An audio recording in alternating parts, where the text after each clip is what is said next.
Good morning, Adita. How are you today? Hi, Deborah. I'm very well. Thank you. Thank you. Good morning. Good afternoon. How are you, Deborah? Good. Good morning, afternoon, all the way. Well, it's afternoon for you in England. So, anyway, welcome back to our leadership discussion. I'm Debbie Lieben. This is Adita Walburn. We're both John Maxwell certified leadership team members. So, we coach, train, and speak, and a couple other things as well through the team. And we're here to talk to you again about leadership and pleasing people to challenging people. So this is all about the relational shift. This is what this topic is for. And so we're really going to talk about, who needs a wake up call here? Is it you? Is it the people that you're around? Maybe you do. And we're going to give you some ideas on how you might do that a little bit better. But I want you to think about something as we're talking and realize that it's really hard to do this if you're a people pleaser. That's why we really want to talk about how to shift from a pleaser to a leader. Because if you're a people pleaser, that's going to be you're never going to please all the people all the time when you're making good leadership decisions. Now, we're not talking about not caring for them or being candor with them, because there's a great balance between care and candor that we should always be considering. But sometimes you'll have to make decisions that aren't going to work for everyone, but it's going to work for the best of your organization. So we're going to ask you a challenge at the end for you to think about. But now we're going to start. Adita, I want to talk about today with you some of these ideas on how to shift from pleaser to leader. So, what is your favorite one in the book? This chapter. First of all, I would like to say to you, there's somebody who supports you today. I can hear it in the background. Yeah, my little Yorkie. Yeah, yeah. Well done for her. So I think this is for me a wake up call as well. When I've read this chapter and I went through everything, I think I am a people pleaser. So, this is just me. And I also believe that it's to do with DISC. And the DISC, what I mean by that is the type of characteristics we've got. So we are wired, there are four types, we are wired with all of them. And I think, especially when you are an high I like me, people struggle because I's don't deal well with the rejection.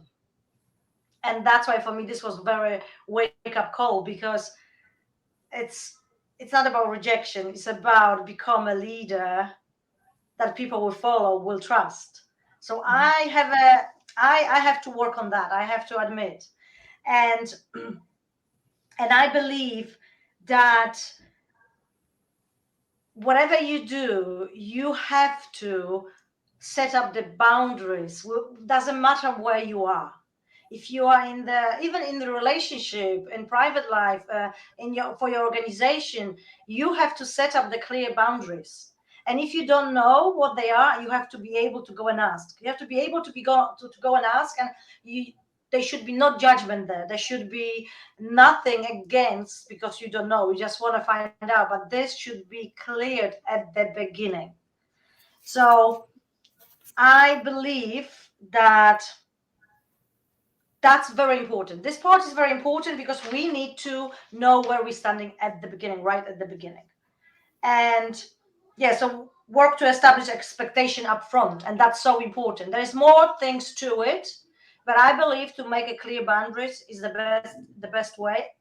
Do it straight away from the beginning. How many times I've been waiting, even I have a difficult conversation on uh, on social media, or in some organization, or when I was doing a job before in some organizations, and you kind of wait for the moment when is the moment's gonna be the best, but actually the moment's never gonna be the best.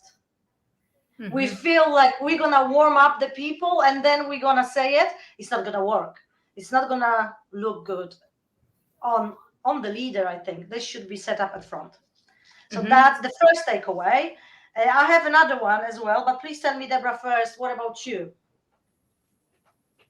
The one I was, the one I really liked, and there's so many, it's hard to choose. But the one was asking yourself some questions up front, and they're hard questions. And leading into potentially very difficult conversations. But thinking about, before you have the discussion with someone, ask your question, ask what's the source of the problem, prompting the need for this challenging conversation in the first place. Is it an external issue? Is it a problem with the other person, or is it me? Usually it's somewhere in between both of those.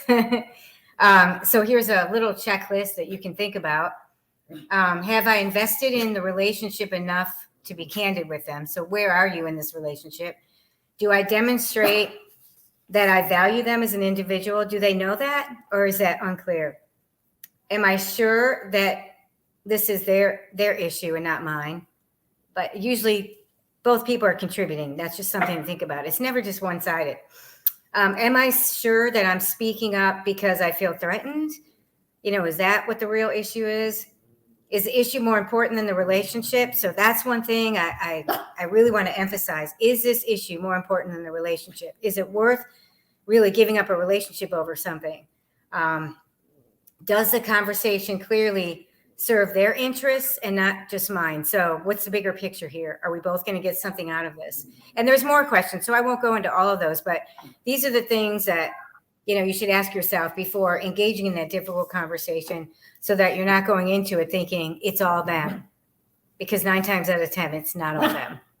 Anyway, I know you had another point, Adita. So, and I know, but this what you just said. This is like, even I always go into normal life, because this is very important. I believe if you want to become a leader, is also who you are in your private life when nobody sees you. But I also believe in this kind of circumstances is very important, because we feel, I always say the example, this is my husband's fault. No, it's not. It's your both fault, right? Uh-huh. But I always blame him for everything, and that's wrong, because this is not, so we have to always look at that from different perspectives and from both sides, right? Mm-hmm. But I also would like to speak about understand the 20-50-22 principle, and I love it, because actually this was my wow moment. There's 25% people that they will be with you. They will see your vision, and even if they will not see your vision, they will trust you and they will be with you. There is 25% that no matter what you do, they will never gonna follow you. They will never let you to lead them. Even if you're gonna be the most the biggest leader on the planet, they will still not go with you. And that's 25%. And for me, the light was on when I read this, that the 50% of those people, so it's 25% on the top, just respect them, care for them. There's 25 at the bottom. You should just get rid of them as quick as possible. But there's a 50 that they did not make their mind. And it's up to you to make sure to let them look at things differently. So you will change their minds. So they will join the 25 top percent, not the bottom. Mm-hmm. And I really like that. And what you have to do, the 25% bottom people, they should not be near those people, those 50%. And that's so true in life. That's so true in anything we do, like social media, whatever. We have haters who are there. But we have people who will always be with us, and we have people who are not sure about life and about which way to go, not life, which way to go, what to choose. And those people we should encourage, so they will be the top 25%. I hope this makes sense, but for me this is so clear now that I just love that. This is my favorite. And that's a really good one. John Maxwell talks about when he first started as a pastor in a church, how he wanted to please everyone. He was a people pleaser, and I think a lot of people have this in them because they just want to do good. But the key here, too, if you're just thinking about what we're really saying, what Adita was pointing out, is that when you're looking at those groups of people, and this is another point that's in the book, the 25% at the top that you cast your vision, they get it, they're following you. Those are the people you're going to spend your most time with. Trying to convince the 25% at the bottom who are just going to resist you at every turn just because they may even believe you, but they're just going to resist you. Not to spend a whole lot of time on that. And that's not what John was doing. He was trying to spend time with everyone. And I know I've done that. You just want to save it. You just want everyone to excel. You just want to help everyone. But the 50% in the middle who are just trying to figure out what's going on and they're not sure who they're going to follow, try and keep them close to the 25% that cast the vision, because it'll rub off on them, right? And that's what I really loved about that. So my key takeaway really from this whole session, when I'm thinking about how to prepare for a conversation, have those difficult conversations, but prepare for them in a way that you can see from a bigger picture and not just sitting where you are.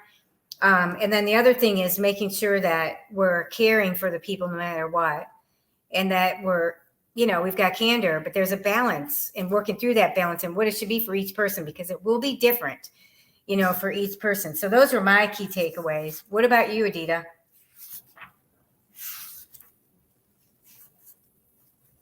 You're on mute, Adita. You're on mute. Oh, sorry, it's a school holiday, so I have running children around. That's why I have to mute myself. Sorry. But I think this is my favorite chapter so far. So everything. Everything? Okay. Everything. I love everything, and I agree with everything so much. And I have so much work to do. I have to do so much work now. And that is unbelievable. But I think the rule, especially the rule, was the favorite for me, because we cannot.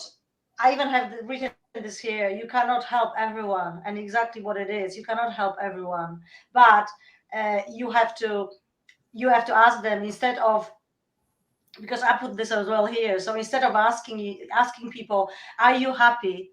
Instead, you should ask them, are you committed to the journey, whatever we're going to take? Are you committed to this, what we're going to do? And I think that's very big for me. And for me, the most important part, that are you committed? Not if you are happy, because you won't be happy. If you're committed, the journey is a journey. You're not going to be happy all the time. So I think that's favorite for me. One of the favorite things, the rule, 25, 50, 25 rule. And I like the committed thing, because you're right. Without asking, are you committed, and getting that agreement from someone, you don't really know. It's kind of nebulous. And so we might assume that they're committed, but until we have asked the question, because it can be a little unsettling for some people to make that commitment when they're commitment phobic. But anyway, it's good, because you really want to know, are they in or are they not in? So setting the expectations right away and getting that agreement up front is going to help the conversation so much, go so much easier. But the challenge is for you to think about, and here's our challenge for the day, is when you're thinking about having a conversation with someone, or you're going through a difficult conversation with someone, are you thinking about what's best for me, what's best for the organization, or what's best for the people within the organization?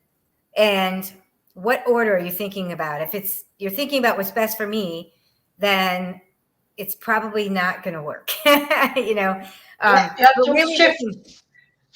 need to shift to what's the best for the organization, because that's who you're there to serve anyway.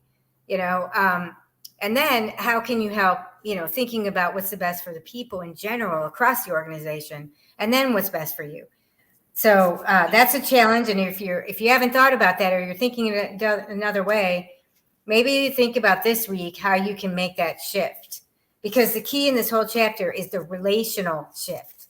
It has to do with, it really has to do with how to lead people and how to deal with people. Anything else you want to say today, Adita?